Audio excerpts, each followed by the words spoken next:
So this is all about the coronation, but actually neither of us were watching it live because we were on the march.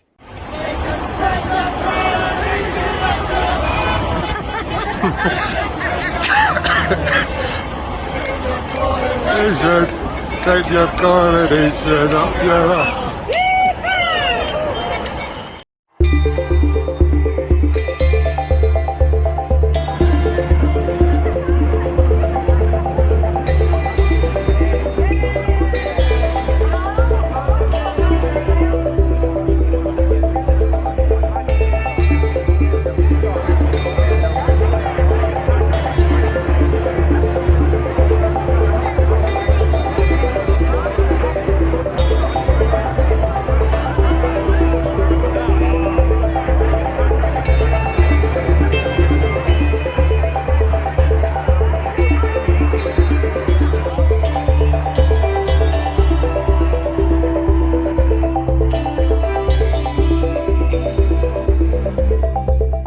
So Fiona, here we are again. It's another episode of Maybe's Eye, and this time it's all about things coronational.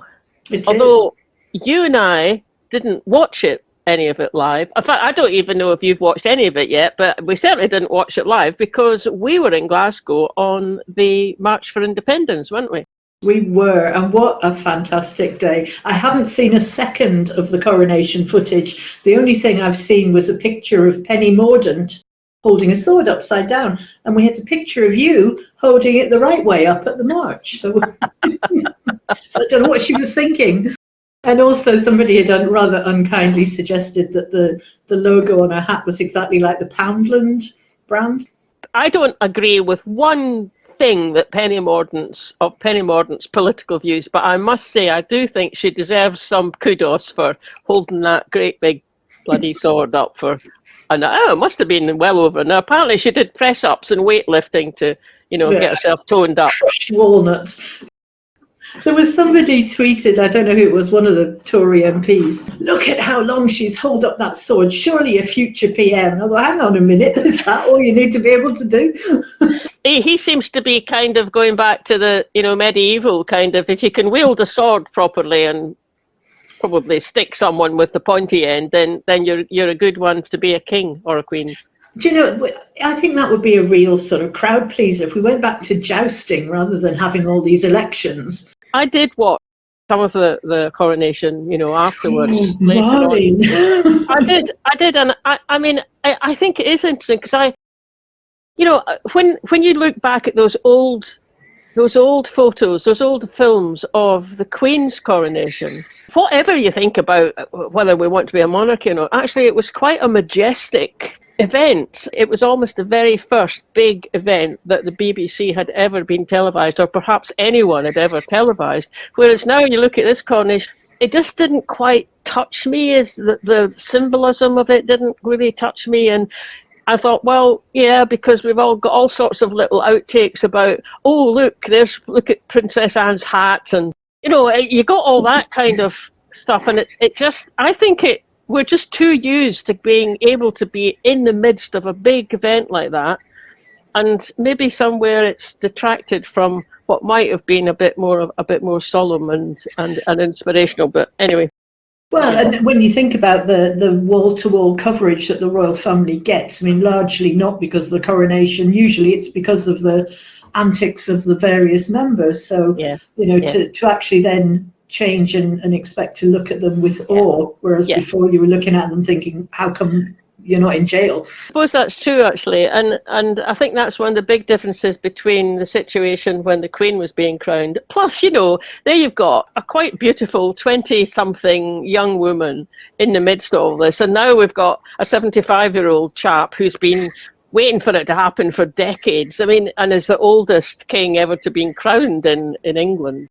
Still complaining about it as well, sitting in his coach moaning. He did seem a bit grumpy. I decided to give him the benefit of the doubt and think, oh well, it was it was taxing, I suppose. And there you go. I know everybody must be sick to the back teeth of hearing about the coronation. So what we thought we would do is we would collect up all the highlights of what was a fantastic day in Glasgow at the All Under One Banner March. Biggest one that we've been at since certainly before COVID. Yeah. A look through some of the highlights of that day, behind the scenes as well as on the march, and also some interviews, because what we did try and do was record a live podcast while we were there. As you'll find out as we get to that bit, we were up against significant challenges. We are just getting ourselves set up in Glasgow Green for the march, which will be arriving in maybe an hour's time. We're going to try and do a live stream at about 1 o'clock. There's also rain scheduled for then, so we'll see. There was a lot of people on the train getting on with flag, expecting there might be a decent size. You just don't know. Hope so. This time, you were over in Glasgow Green, and I started off at Kelvin Grove Park. So I sort of got off at number 44 bus and wandered along the road, just, getting closer and closer to where the action was going to be before it all started, of course. And then I just wandered through, the crowds of people that were there and, said hello to folk and started up conversations. Hiya. I'm taking some film for Scottish Independence podcast. Where are you from? Saidensmuir. You're Falkirk. You're still in here? Yeah. Come through this morning then? Yes, yeah. Not too far. Well, it's not raining too badly yet. Yeah, we'll be okay in the middle of that, the bunch.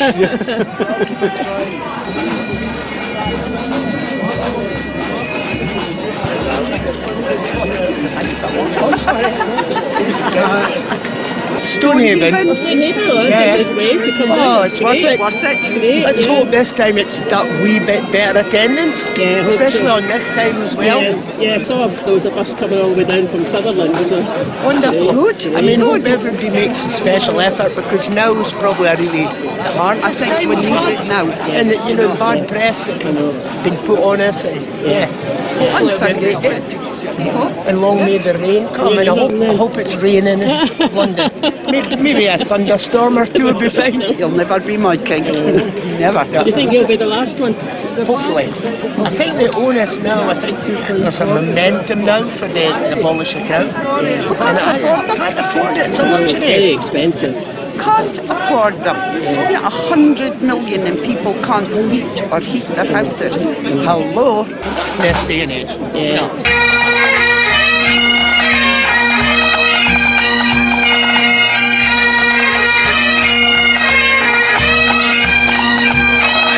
The monarchy represents all that's worst, unequal and parasitic about capitalist Britain, and join the fight for an independent socialist Scotland, a democratic republic where the people of Scotland rule and not the parasite kings or capitalists. You've come down a long way from Liverpool then. Yep, yeah. When did you set off? Well, I set off at 5:20 this morning. Oh, wow. Got the bus in Inverness. But I stayed down last night, so I was okay. So listen, you're brave wearing that t-shirt. Not really, I mean, there's quite a few in You're not going to miss sitting at home watching the coronation. I know I'll be heartbroken the night, not being able to watch that. I mean, I'll not be able to sleep for weeks, greeting her. There'll be a flood in Ayrshire in my tears. I was looking at film this morning from London, and the Met Police have already arrested the folk who are protesting against the monarchy, and all the placards getting. I think hasn't even started yet. Maybe it started, chances are they probably weren't even doing anything either. Okay. I mean, a peaceful protest, but what's the harm? It's a new bit of legislation they brought in at Westminster. So Aye, they've snuck that right in, and they knew what they were doing because they snuck it right in time for sausage fingers. Hi, Marlene. hello. Hiya. How are you getting on? Oh, I get my back a bit. Do you reckon we are a colony then? Oh, absolutely. Yeah. Have you read Alf Baird? I haven't read what he's written yet. I'm going to be interviewing him again shortly. Alf has done the first real theoretical appreciation of Scotland's position in relation to England. We are a colony. Nice to see somebody young here. He's international as well. Oh, right. Where are you from? Germany. It's first time in Scotland, or? No, my wife's German, and we've lived here for the last 3 years so that she finish her education in Scotland. That's great, actually. Yeah. It was originally a 3-month stint, just to improve her written English. But after 3 months, I'd really like to stay. The girls are nice and they like the way they teach and blah blah blah. And so we've stayed. So I had to find a job. You had to get a job, right? I started a business in Ayr, a zero waste shop, and then they elected me as a councillor at Southwark Council. Fantastic. So it's been busy. Yeah. Do you enjoy living in Scotland? Yeah. It was You come far this morning? just Rutherglen. From? Rutherglen. Well, that's not bad. It's not bad. It's outside Glasgow at least, isn't it? More than I've come. I've just gotten a number 4 bus down the road. But Well, we ran for the train and we thought we weren't going to get it. And we ran and we ran and we ran and we busted our fishing rod on the way. We made it. it's great. So you're not missing sitting down watching the Coronation on the TV? What's happening? Oh, I'm glad the rain's off. Yeah, It'll be great. Yeah, what a sight. It looks a bit pretty, doesn't it? Let's have a look at the march. And this was a big march.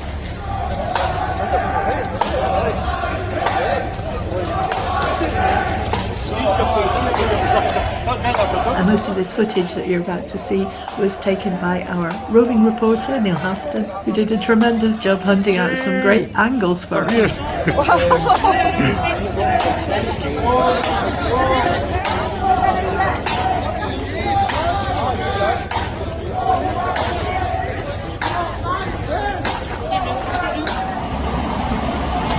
Finally the march has been allowed to come ahead.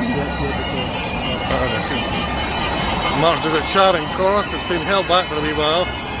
You can hear all the traffic tooting as well. Give you a fair size of the length of the march now. There is something quite hypnotic about watching the march. You know, when it's coming down the street at you, it sort of sways. And it's like a creature sort of ambling towards you. It's great seeing all this footage from the march, and of course for those of us who are already persuaded about independence, it's just an added kind of delight actually seeing it. But even for people who are not persuaded, I think maybe hopefully some of them will also watch this footage and listen to the speeches and have something to take away and think about. People were just happy and chatting to one another and aware that we hadn't had a march like this for quite some time with these numbers, and I think there was a sense of momentum and even a bit of sort of uplift, and because we're in a frustrating situation. We want to go ahead recreating our nation and we're being in this stymied position constitutionally, and I think it was really good from that point of view. So. A few well-kept faces there.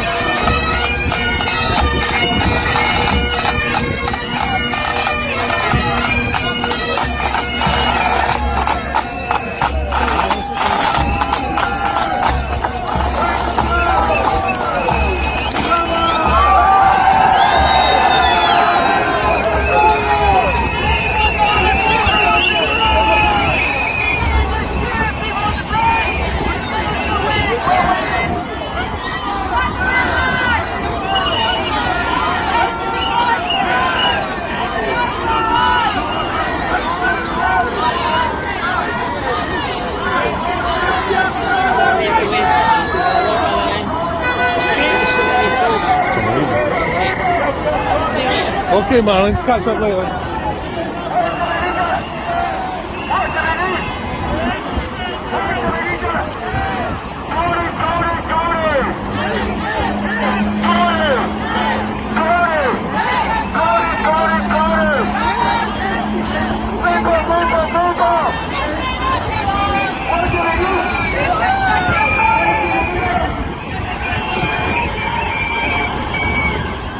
And the crowd still stretches way into the distance.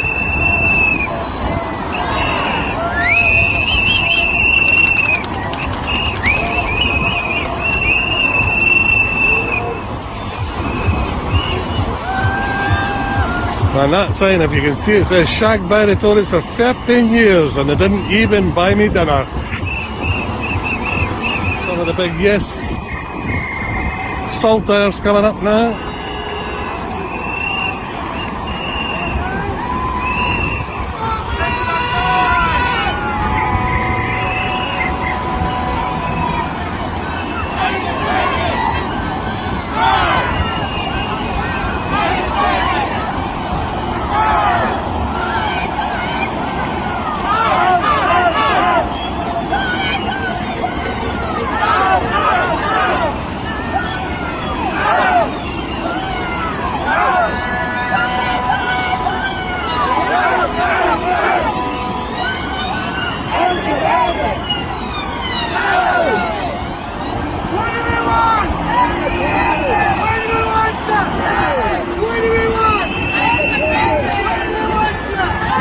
There's a flag from Dundee, I believe.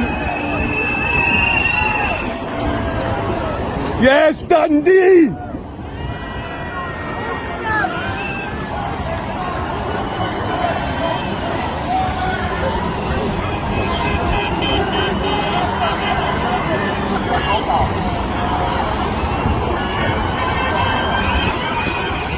Absolutely spectacular event today. Freedom Tracy down there. Listen to those car horns. This is the ultimate Bridges for Indy event, isn't it? And there's still no sign of this ending today. What do you want? When do you want it? What do you want?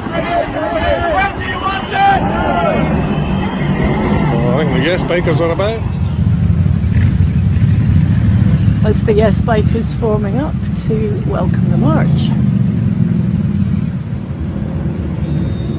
Nothing like the excitement of the bikers arrive.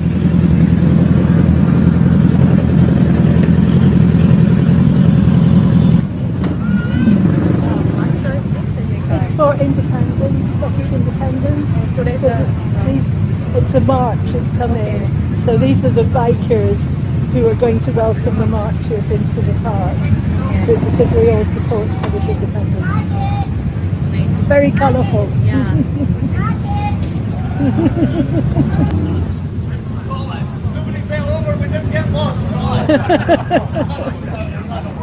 Doing a group photo. We're going to be in the bikers group photo at this rate. We could be bikers, I don't know, we're not.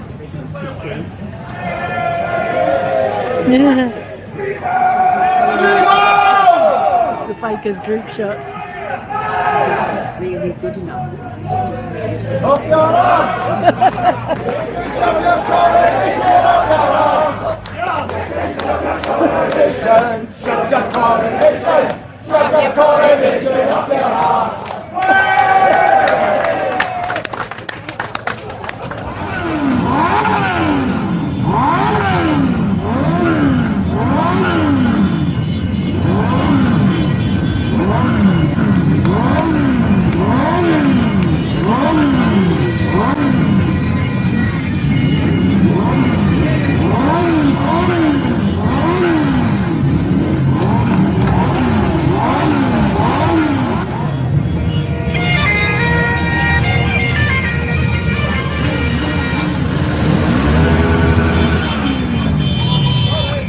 Chaotic combination of dogs and children and prams and bikes and people wandering along thinking, what's this? Yes, electric buggies and wheelchairs and they were all there. People hanging out of tenement windows and, you know, tourists standing there saying, what's this for?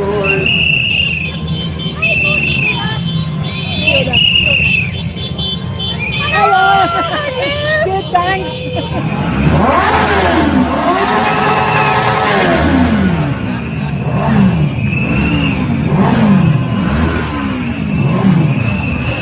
Another thing that struck me as I was wandering through those crowds, there's a real mix of ages. Yes, wasn't there? There was a real mix of ages on the march. There was also a mix of nationalities as well, I thought. And certainly the joyfulness of the march is there. It's evident. Yes. By that time I was part of the march as well, because I'd ended up walking the whole distance, although it hadn't been my first aim, but anyway, I ended up doing it, which was great. You know, usually, you know, if you're watching this, what you're seeing with me and Fiona just now, this is usually how you see us, because, you know, we're using an online studio. But on Saturday we had a big tent, well, a reasonable sized tent, at least you could stand up in it easily, and a couple of chairs, and we set ourselves up to try doing a bit of outside broadcasting with our tent studio. Grateful thanks to Lynn from Yes Slates and Yes Stones, because she provided that studio and she also humped the chairs around it to set them up. The idea was we were going to have the chairs with the crowd behind us, and we would have a succession of people joining in. Now that did work to an extent. We did get one willing participant who we're going to hear from now, who's called Anne, and she gave us her thoughts. As you'll see, we were competing against quite a lot of distractions, but Anne had some interesting things to say. Hello, this is Scottish Independence Podcast. We're here, the rain's just come on. We have just taken... behind the camera. Marlene's behind the camera. We may swap places at one point. That march was immense, wasn't it? Yes, it was huge. It was good fun. It was certainly the biggest one I've seen in years. I was surprised because I thought I was near the front, and then I realised I wasn't anywhere near the front, and I thought I was near the back, and then I realised I wasn't anywhere near the back. So yeah, it's huge. Absolutely huge. But he kept thinking it had got to an end, and then another wave had come. It took 40 odd minutes to come in through the gates. Huge. And I don't know how any of those bikers have got any petrol left to get home, because they were revving the entire time. Fantastic. So do you think it's because people wanted an alternative to the telly that the turnout's been so good? Right, I'm back. I think people are just fed up with the way that things are, and I think people are starting to see what maybe wasn't visible to them before, and it's now becoming apparent. Yeah. There's something, I think, particularly stark, the contrast between the opulence that we're paying for the coronation and people living in poverty, isn't there? And I heard a great hashtag the other day. Instead of the cost of living crisis, it was the cost of the union crisis, and I thought, let's get that one trending, because that is the cost of the union. It absolutely is. If you're trying to persuade people that the union is the place to be, food banks and electricity bills that you can't afford are not the way to do it. No, absolutely not. So do you think that this might be the start of the movement gearing itself back up again? I think the more that the union struggles to assert its superiority, the more it will turn people off. Yeah. And Alistair Jack's latest wheeze about saying you can't have any civil servants resources for a minister of our government that we voted for. I mean, it's just outrageous. Or you can't have a meeting without a chaperone. Yes, that's it. And you can't talk to anybody outside the country. It's bizarre. But the more extreme he gets, the more people are going to see it. Yeah, absolutely. The tighter you try to hold on, the more people struggle. Yeah. They struggle to get out of it. So, yeah. I'm getting wet, are you? I'm soaking. Right, let me just pause. I've seen you and Anne chatting. I was doing a little bit of the camera work there. So now I think what we're going to do is cut to Leslie Riddoch's speech to the rally. What a great speech. Leslie's a brilliant speaker anyway, but she was first on. She just had to negotiate the entire sound system, short-circuiting because of the rain, which was torrential at that point. Yeah. But what an elegant speech. Well, thank you. Hello, yesers. Are you totally drook it? It could be worse. You could be watching the telly. And that comes from Christian there. There are worse things to be doing with your time today, much worse things than being here. Where are we? Glasgow is the largest city in, and Scotland is the country that gets you walking through the rain like this. It's also home. Who here comes from this country? Who here had the misfortune to be born in Wolverhampton? But it's still home. Who here is from an EU country, Ukraine, a country beyond Scotland that has made this country home? And if you are, you know that you're welcome, because that's how we hing. Now this all matters because we're here today to celebrate the return of independence to the streets. We're here today to say that we have a shape as a set of people, and it is a social democracy. We are stuck in a conservative state, and we can't thrive like this because that's not who we are. And who we are is also not connected to any of the hangers-on, the snobbery, the elitism, the capture of our land, the dukes, the barons, the lords, the ladies, the corrupt House of Lords, the largest unelected assembly outside China. That is not who we are. And who we are is actually very similar to who our neighbours are. A wee quiz for you. In the 27 countries of the EU, how many of them have a big fancy coronation ceremony like what there will be today? How many? None. None. That is how weird what is happening down the road is. Weird. There are 21 republics of the 27 EU states. That's who we are. Amongst the 6 who have got monarchs, they don't have these ceremonies. The majority of them get the monarch to come to their parliament, you know, elected democratically, that old one, right? And they swear allegiance to the parliament. Now, this is why then is Britain so different? Because that's what it has to be. The mystique, the mystery, the braid, the medals, the gongs, the archaic nonsense, the weird hopping on one leg. It's all Britain has. And it's fine. We're not here to provide free entertainment for the rest of the world. It's fine for them to look in and think, wow, this is amazing. We'd have nothing like this in our country.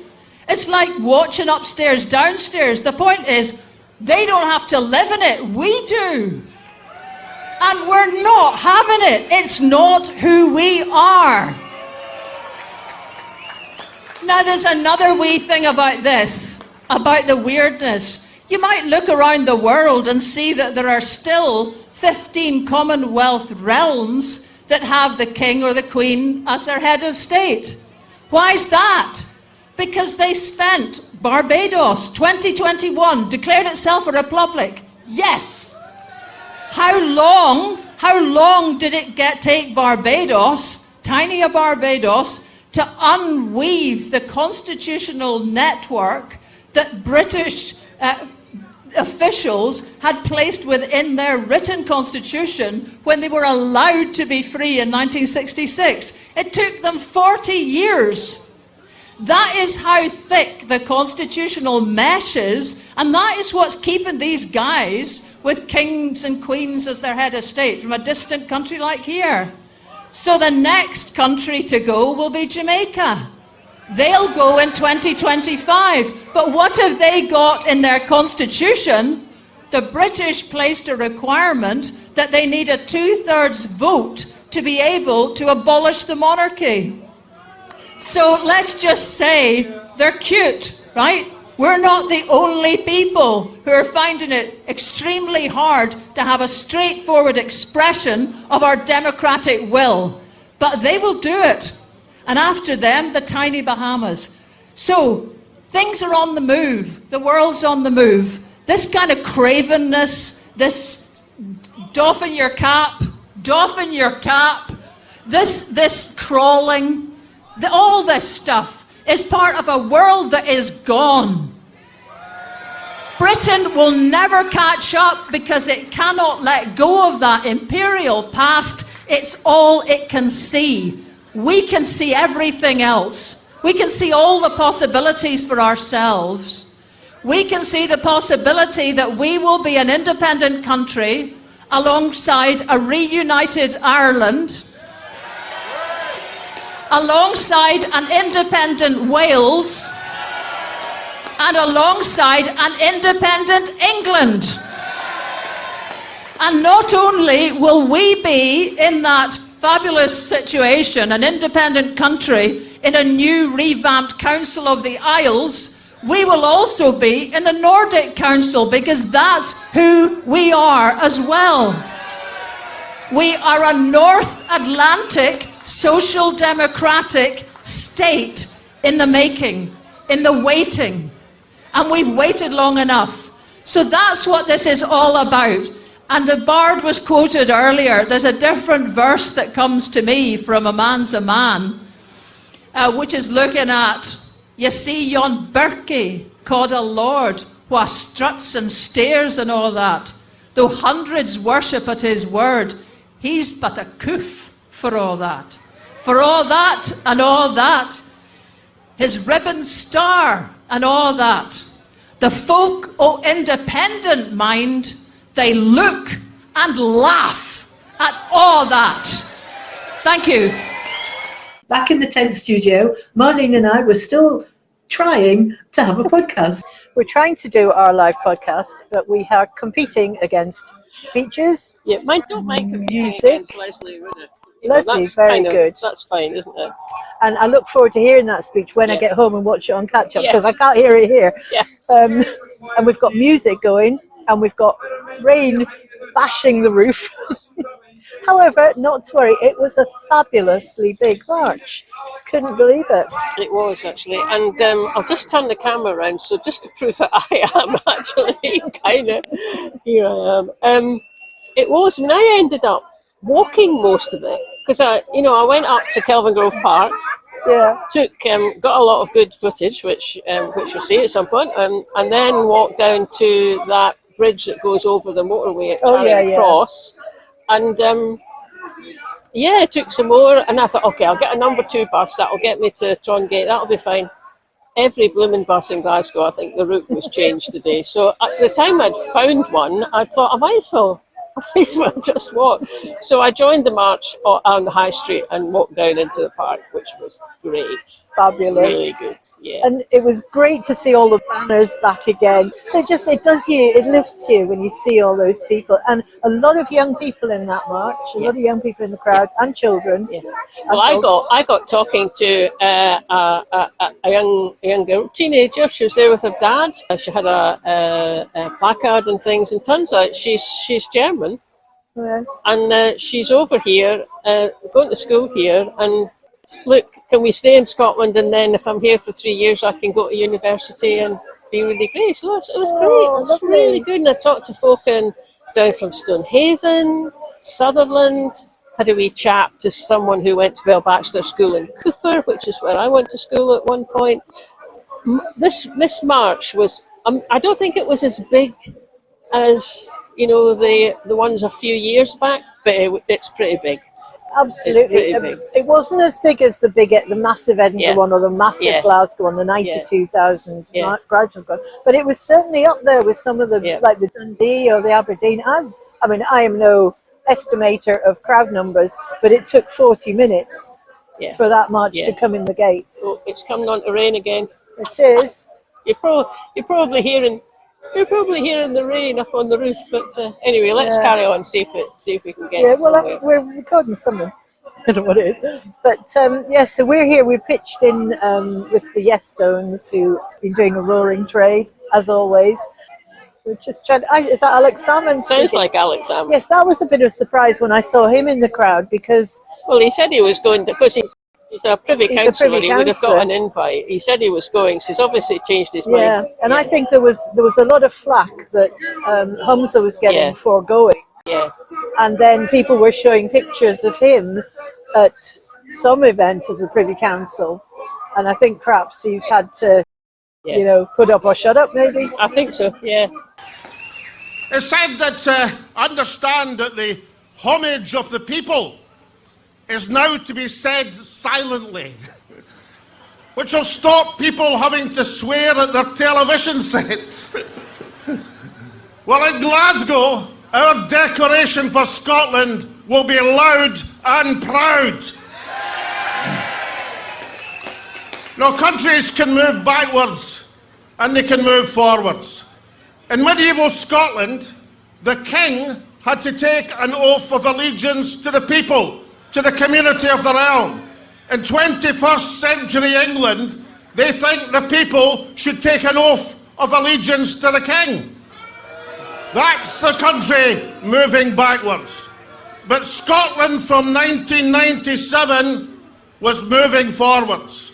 We established our parliament, we established social change for the better. We made progress towards independence.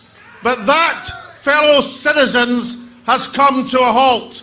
We're now in a situation where qualified Scots can't get in to university, where our proud universal health service has people going overseas to pay because they can't wait and suffer in pain, where in the energy capital of Europe, folk can't afford to turn on their heating. That is the reality of Scotland today. And on the constitutional question, it's turned from being now is not the time to a polite no to get stuffed. That's the reality of Scotland today. And therefore, what is to be done? Well, look around. Look around you now. Look at the march we've seen had. The greatest march in Scotland since COVID. One of the greatest marches in Scotland ever. The strongest political force in Scotland is the national movement. In ancient times, the city of Sparta had no walls. It didn't need them. The people were the walls of Sparta. Well, you are the walls of Scotland. You are Scotland's defenders. You are Scotland's protectors. And you will ensure progress for our country. Back to the rain. Back to the rain. I mean, Kirsty Wark doesn't have to put up with it. No, not at all. Not at all, you know.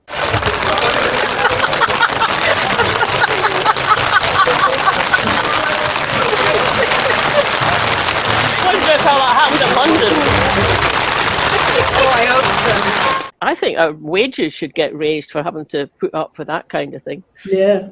It was interesting to see who turned up to do the speeches, because if you'll recall, back in the leadership campaign, Humza, Kate Forbes and Ash Regan had all said that they would be at the march.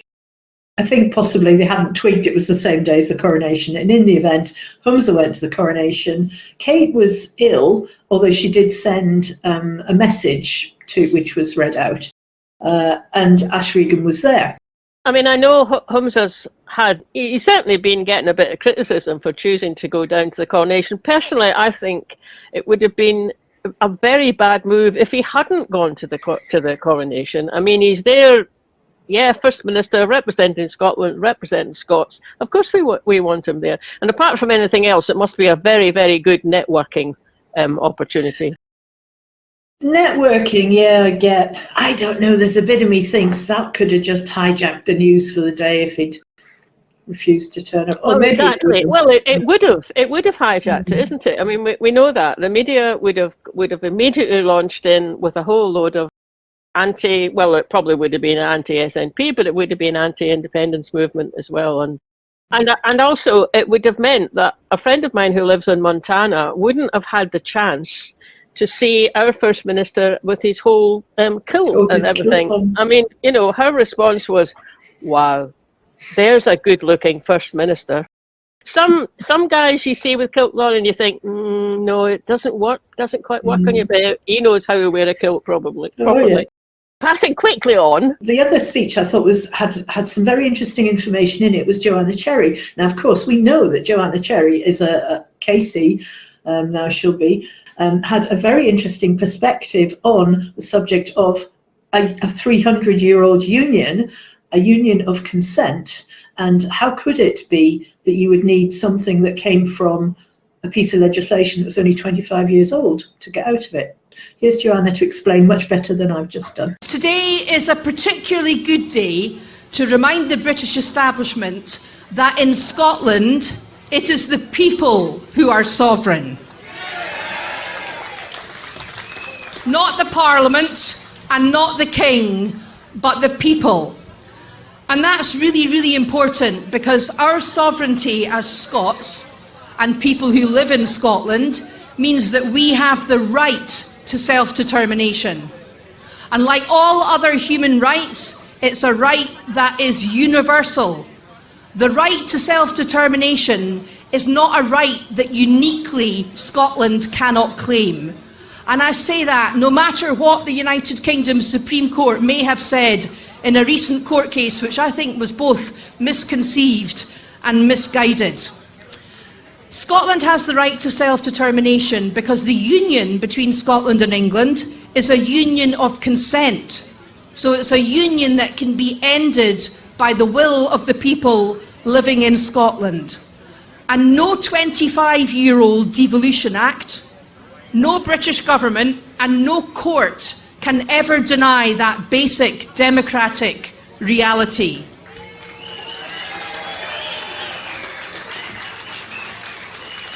The union which we currently have with England is 300 years old. So it's constitutional nonsense to say that it can only be brought to an end by a referendum backed by a Section 30 order from an Act of Parliament that's only 25 years old. We need to move away from going cap in hand to the British government asking for a Section 30 order.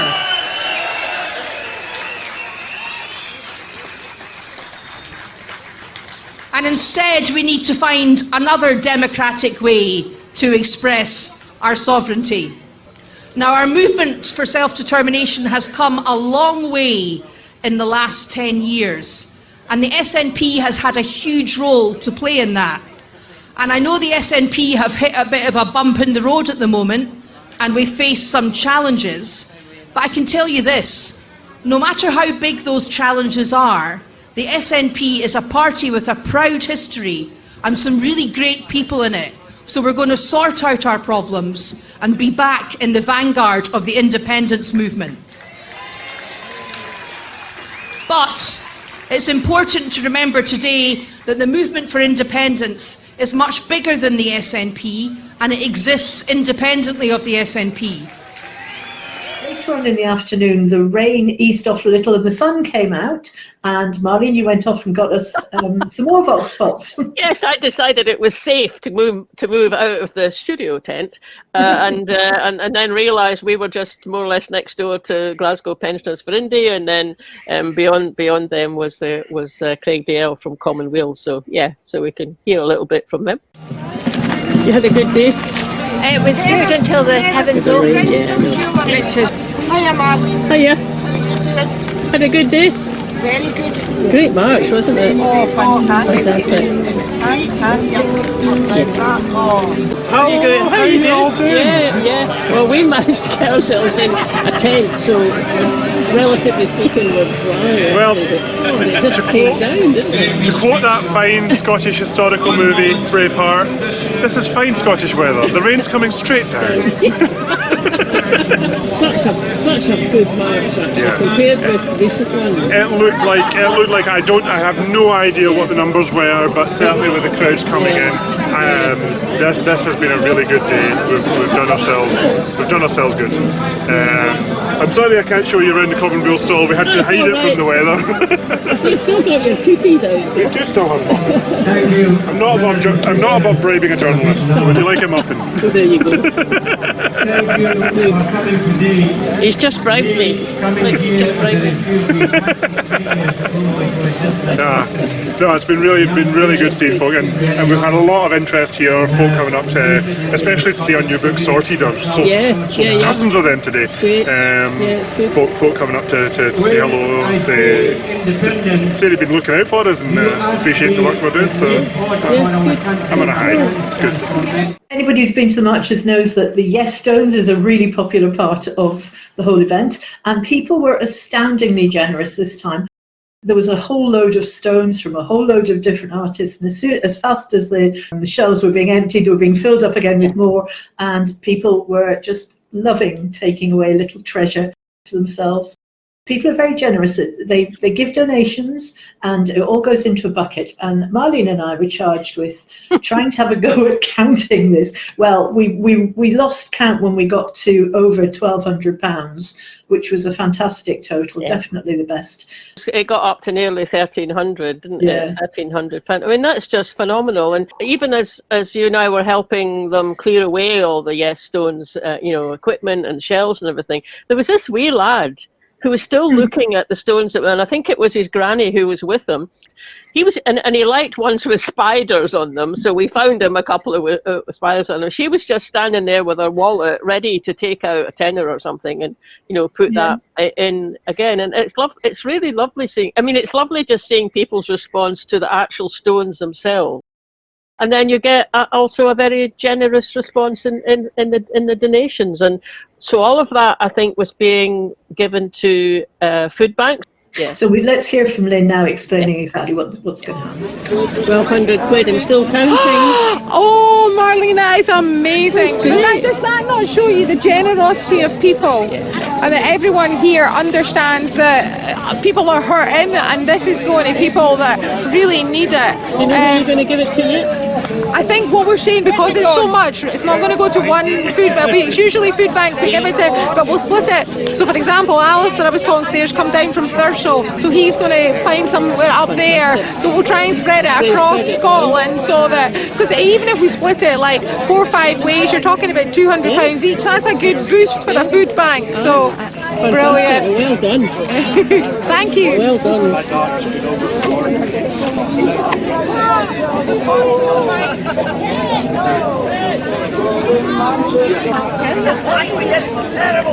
Because this is near the end of the rally, so we're looking at all the yes stones and yes slates, so look, they're mostly empty. And that's where the 1,200 quid is coming from.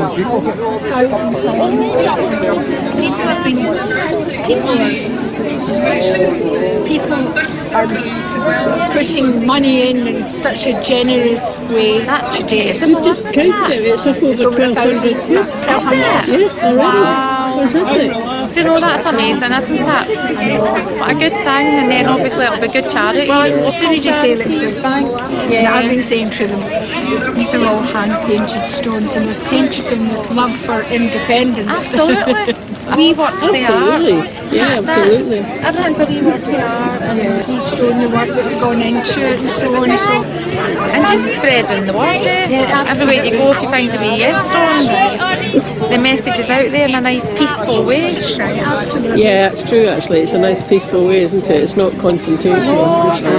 Yes. You wonder how many that you've done that have maybe been thrown into bins or anything, but I'll just keep paying them anyway, too bad. I know, a friend of mine does in Roslyn, and I get some from her every now and again. I put them out round Victoria Park, and I'm sure some of them get lifted up Tesco's and put in the bins.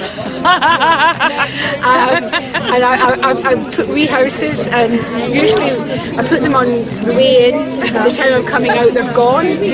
So I think some people like wee houses. I keep the other ones, the smaller ones, and put on Union Jack bread, or anything that's got a Union Jack on it gets a yes sticker or a salt tire. I might be arrested soon. Get your hood up. Well, don't worry, we'll destroy it rather than let you get arrested.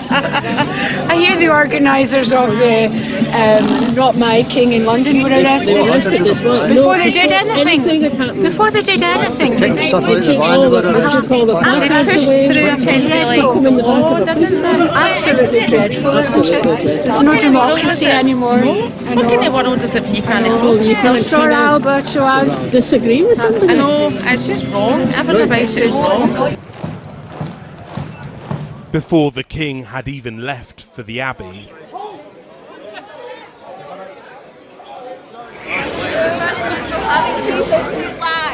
You and I did come across a royalist event in George Square on our way back to Queen Street Station, didn't we? I mean, and there they were in front of the cenotaph and each of them holding up a card that said "God Save the King." And unfortunately for them, 14 of them had turned up to that. Otherwise, someone would have had to hold up 2 letters. It would have been "God Save the King." I mean, good on them for doing it, but when you look at the difference. Well, whether you watched the Coronation on Saturday or whether you were on the march with us, I hope you enjoyed that little walk through what we were doing in Glasgow. It was a great day. We needed it. It buoyed people up, and it certainly led us. It's what a great feeling to be back out in the streets again and campaigning. So hopefully the first of many successful marches over the summer. The other event that we weren't at was Calton Hill, which was organised by Our Republic. And a couple of weeks ago now, we did a podcast from Radical Independence Independence campaign meeting when they were planning Calton Hill. So we've got the footage from the speeches from that. So we're planning on putting those out as a separate podcast because there's just too much to cram into one. It is. It's a bit too much, and it's also a bit of it's a different take on the day, isn't it? I mean, the Independence March is, it was putting our wish for independence right next to what was going on down in Westminster Abbey, and the one at Calton Hill is very specifically, it's a pro-republic, and the speeches are much more aligned with that. It'll be really interesting to see how this conversation develops, because it does feel as if, certainly with what's happening in other countries as well, Jamaica and Bermuda, what have you, are all reputed to be reconsidering their use of our monarchy, never mind a monarchy. Could be a topic whose time has come. However, I just, before we finish, I have to say, I think the two people who really carried it off were Penny Mordaunt holding the sword, and Princess Anne, partly her rig out. I mean, she did. What was she wearing? Oh, she's the colonel-in-chief of one of the Guards regiment, and she had the cloak on and everything, and she had this bicon hat. I saw someone on Twitter saying, and Princess Anne has arrived completely ready to go and defeat Napoleon should it be necessary, because she looked like a Duke of Wellington. And then at the end of it, her horse is there waiting for her to get on it, and then she rides back along the mall, behind the state coach on her horse. I mean, I think Penny Mordaunt and Princess Anne, respect. We're just going to finish now, and we've got a little song to finish off with. It's called "What Wouldn't Affect for Charlie."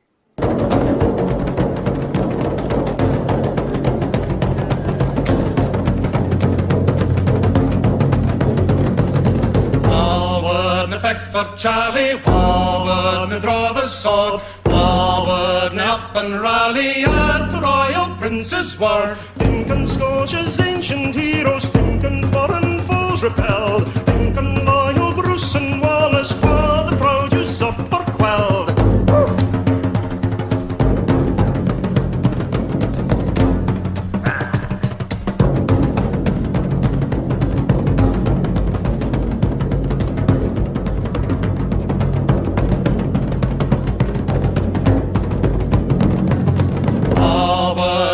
For Charlie, wha wouldna draw the sword, wha wouldna up and rally at the royal prince's word. See the northern clans advancing, see Glengarry and Lochiel, see the brandished broadsword glancing, Highland hearts as true as steel.